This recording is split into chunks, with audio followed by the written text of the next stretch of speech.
Difference between the habits of the poor and the rich. It's just a mindset on which your success and failure depend. Do you know that wealth comes to those who possess a mindset for success? Yes, your mindset and habits decide your financial status. Where the poor have a miserable outlook on life, the rich have a productive lifestyle. That is how your mindset makes the difference. Well, that is true, my friend. Your mindset and habits are the ones that bring fortune to you, or you end up with nothing but a poor and a life full of misery. Well, if you are wondering what those habits are and how can you adopt a successful mindset, lucky for you, my friend, today I have come up with a list that will decide whether you end up being poor or rich. Before I further dive in, don't forget to subscribe to this channel if you are not subscribed yet, because you deserve to be a future millionaire if you believe in yourself. And believing in yourself is the first step to changing the mindset for the better. Hit the subscribe button if you agree. Let's get started.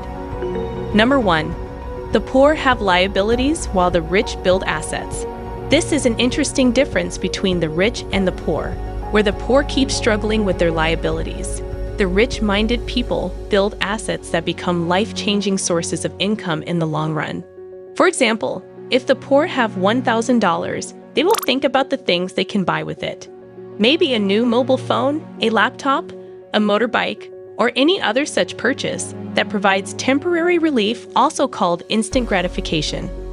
On the other hand, the rich-minded individual will invest the money somewhere in a business venture to multiply it further. Ultimately, the poor will end up being poor, whereas the rich will multiply the money to end up richer. So that is where the difference lies. The poor tend to make their lifestyle a little better for a short time by making non-profit purchases. The rich, meanwhile, think according to the bigger picture that can produce more wealth. So you have got the point, my friend. To get rich, you need to invest the money that you waste on unnecessary purchases. Do you have any similar habits and maybe deciding to change it today? Let me know in the comments below. Number 2. Mind is the greatest asset for the rich. American businessman Robert Kiyosaki in Rich Dad Poor Dad states, "The single most powerful asset we all have is our mind. If it is trained well, it can create enormous wealth in what seems to be an instant." This is exactly what I am trying to establish in this video. Work on your mindset and let things unfold. Take this example. Consider the immense difference of impact between the mindset. I cannot afford it. And how can I afford it? Moving from the former mindset to the latter is where success lies. The thing is, your mind is the most influential part of your life. As John Milton says, the mind is its own place and, in itself, can make a heaven of hell or a hell of heaven. Train your mind to change your perspective. Just a simple shift in mindset can make a whole new path to success for you. So it is important to make your mind the greatest asset you possess. Number 3. The poor make excuse while the rich take action. To be honest, this one is annoying. Ask the poor person about life and future plans, and all he will come up with are excuses. You might have heard them saying, "I do not have enough money for a startup. I don't have time for it. Or I'll start next year." Let's face it. These are all just lame excuses. The reality is that the poor make excuses to evade the need of making an effort. Well, on the other hand, the rich believe in taking the required action. These people look for opportunities and novel ideas for making profits and business investments. They understand their commitments and strive to make their lives better. Brian Tracy once said in his book, No Excuses, "The Power of Self-Discipline," argues that successful people never hide behind their excuses. Rather, they create a disciplined lifestyle and stick to it. They own their decisions and learn from mistakes instead of coming up with excuses for failures. Another thing to point out here is that the poor play the blame game very well. That is to say, they will blame others for their failures, sometimes even supernatural forces, which is kind of bizarre to listen to each time. At other times, they will just end the discussion by putting blames on the competitors or opponents. Never in their life, they will learn from their mistakes and start making amends. And interestingly, if they do not find anyone else to blame, they will take resort to God's will. But let me put it this way, God does not have an old score to settle with the poor. So the decision is yours, my friend. Adopt the mindset of working hard rather than making unending excuses, and the world will be yours to conquer. Number 4, the rich learn how money works, but the poor don't. An important key takeaway from Robert Kiyosaki's book, Rich Dad, Poor Dad, is that it is important to learn how money works if you want to make money. The difference that Kiyosaki underlines between the rich and the poor is that the poor know only one way to make wealth, which is to study and get good grades. According to Kiyosaki, this is what poor dad teaches his child. On the other hand, a rich dad tells that it is important to learn how money works so you can make it work for you. So Kiyosaki deems it necessary to learn finance, law, markets, and investment to get rich and successful. If you do not know finances, there is no need to be disappointed. Robert Kiyosaki's lessons are not meant to make you feel hopeless. Instead, the purpose of these words of wisdom is to provide you with an insight into the world of riches. So the thing is, the broader your skills get, the more successful you become. So if you want to become rich, you will have to learn how money works. And believe me, my friend, this is going to be worth it. Number 5. The poor stick to 9-to-5 jobs while the rich create jobs. So here is the thing. 9-to-5 job is a trap that the poor create for themselves. It is okay if you are confused about this. Let me put it this way. The poor work 9-to-5 to make a monthly salary which is fixed. They get a monthly salary after every 30 days and most of the time live paycheck to paycheck. But that is not how you can grow rich.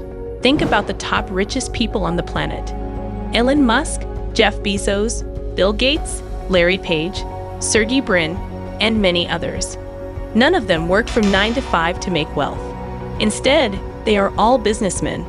The point I'm trying to make here is that a 9-to-5 job is never going to make you extraordinarily rich. Think of it this way. You will not find a single Amazon employee on the Forbes list of 400 richest men on the planet. That makes sense, right? From a 9-to-5 job, you have a fixed amount of income, and all your life depends upon that amount written on your paycheck. If you make $1,000 monthly, you would most probably have $800 in expenses every month.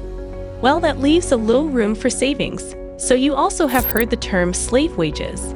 Economists refer it to be a trap that keeps employees at work by giving them minimum incentives. These incentives are merely enough to motivate them not to quit and nothing more. So the key to getting rich is to opt for profit-yielding business ventures that can change your life for the better. Number 6.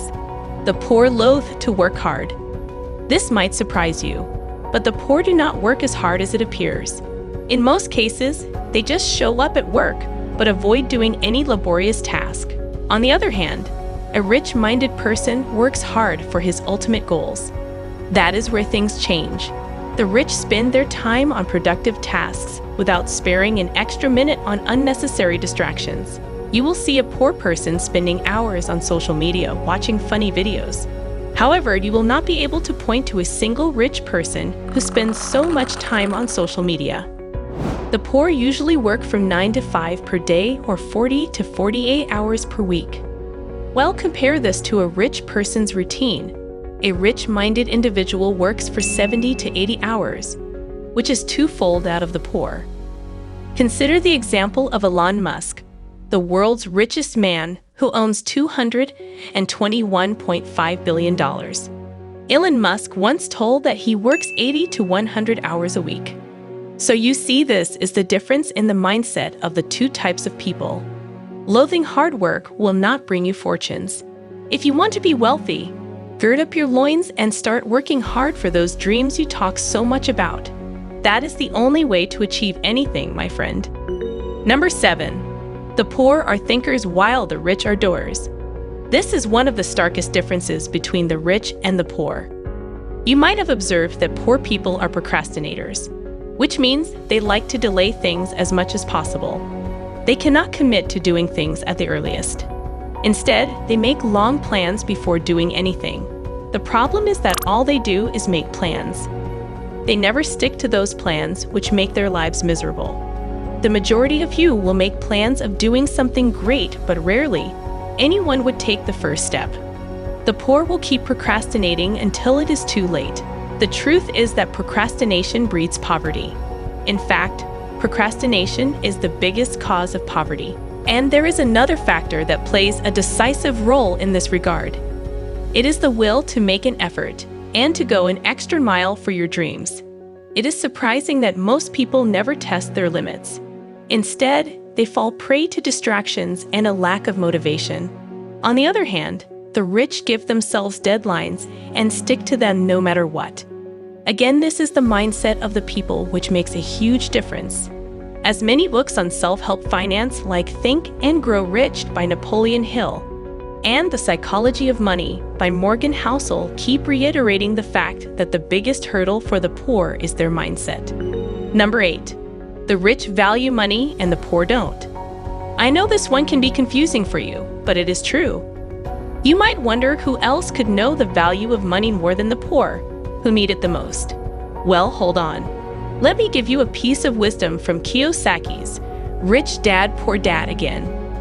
You must know that this book is the Bible in the world of financial management, so every bit of advice matters. So the grand theme of this book is that the rich know the value of money. In this book, Kiyosaki compares lessons on wealth by his two fathers. The first one is the educated, biological father who is poor. The second one is his friend's father, who is smart and rich. So the lesson he learned from the comparison was unique and life-changing. Robert Kiyosaki's poor biological father told him, "Love of money is the root of all evil." This philosophy toward money kept his biological dad stuck in the rat race as he made his own money mistakes. On the other hand, his rich dad taught him to take bold decisions and to move ahead with a wise mindset. He believed, lack of money is the root of all evil. Through this simple approach, Kiyosaki learned an important lesson for life, which is to understand the importance of money. So let me make a simple litmus test for you to evaluate your position regarding the value of money. Ask yourself a few questions. Do I want to continue running the rat race? Have I built assets or liabilities? Are my expenses more than the income? Am I afraid to take risks? Your answer to these questions should guide you to take the next bold step. My advice for you would be to be wise. Number 9. The rich mind their own business, and the poor attach themselves to other people's business. All right, this can be a little baffling. Hold on, I am talking about the real financial business, not the one people keep poking their noses at. The rich tend to set up their own businesses, while the poor keep working for their bosses' businesses. It can be intimidating to set up your business, and the poor are reluctant to take bold steps. That is why they never take up the initiative of business ventures. But let me ask you this question. Why not build up a side hustle while still working full-time? With time, little things might grow into significant accomplishments, and it would be wonderful if you had something you are passionate about. The only problem with doing a side business is to end up overworked, fatigued, and unable to spend time with your family. But let's face it, you can manage it all if you have the will and courage to make this bold decision. Anyway, there is no reason not to try anything simply because it takes so much time. And there is another important aspect you need to know. Owning a business does not fatigue people. Rather, it serves to be a balancing force with self-employment opportunities without having to reduce your income. Isn't that wonderful? Number 10. The poor do not go for profitable ventures. It is true that everyone cannot be a magnet. It is not the nature of mankind that all humans possess the same talent. It is quite possible that you do not have the temperament for business ventures, but that is not a problem. There are people with regular jobs who earn way more than businessmen. What I mean to say is, business is not the only exception to making wealth. You can adopt any other high-paying profession, like being a doctor, engineer, actor, human resource expert, development manager, and plenty of other such options. I will let the numbers talk to make things clearer. A surgeon earns about $352,220 per year. The average salary of a petroleum industry engineer is $147,000. $520 per year. A psychiatrist will earn about $181,880 per year in the United States. Other leadership jobs in business fields can be life-changing experiences as well. The problem is that poor people do not go for these ventures. Rather, they opt for low-paying jobs like attendants, kitchen handlers, machine operators, or other such jobs that do not provide room for growth. And the worst part is that even people with good academic backgrounds and professional degrees go for these jobs. This shows their lack of will to make their lives better. Let me quote some words of wisdom here. Abraham Lincoln once said, "You should sell your brain and brawn to the highest bidders." And this is exactly what rich-minded people do. They do not settle for anything that does not complement their skills. They simply choose professions that they adore and become experts in their fields while getting rich at the same time. Thank you for watching, folks. See you on the other side. If you liked it, leave a like and share your views comment section below. Do subscribe to our channel and keep sharing our videos with the ones you love.